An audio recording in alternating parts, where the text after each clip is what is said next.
یہ حدیث مبارکہ جو ہمیں صبر کی اصل حقیقت اور اس کے وقت کے بارے میں ایک بہت اہم سبق دیتی ہے۔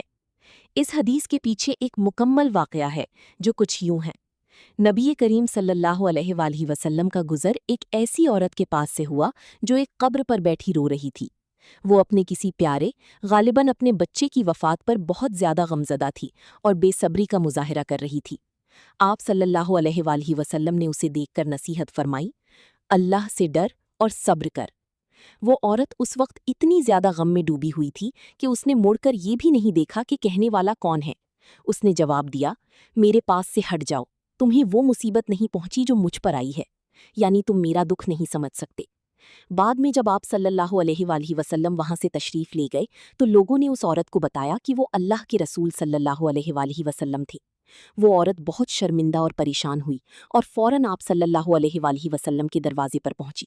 وہاں اسے کوئی دربان یا پہریدار نہ ملا، یعنی آپ صلی اللہ علیہ وآلہ وسلم ہر ایک کے لیے دستیاب تھے۔ اس نے حاضر ہو کر عرض کیا، یا رسول اللہ، میں نے آپ کو پہچانا نہیں تھا، اس لیے وہ بات کہہ دی۔ تب نبی کریم صلی اللہ علیہ وآلہ وسلم وہ تاریخی جملہ ارشاد فرمایا جو اس پوری حدیث کا نچوڑ ہے، صبر تو وہی ہے جو صدمے کی آغاز یعنی شروع میں کیا جائے۔ اس حدیث سے ہمیں چند اہم نکات معلوم ہوتے ہیں۔ انسان کا اصل امتحان اس وقت ہوتا ہے جب اسے کوئی بری خبر ملتی ہے یا کوئی اچانک تکلیف پہنچتی ہے۔ اس وقت زبان سے شکوہ نہ کرنا اور خود پر قابو رکھنا ہی حقیقی صبر ہے۔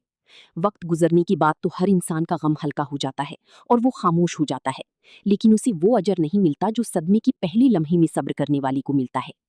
آپ صلی اللہ علیہ وآلہ وسلم نے اس عورت کی تلخ بات کا برا نہیں مانا، بلکہ خاموشی سے تشریف لی گئی، کیونکہ آپ صلی اللہ علیہ وآلہ وسلم جانتے تھے کہ وہ اس وقت شدید جذباتی کیفیت میں ہے۔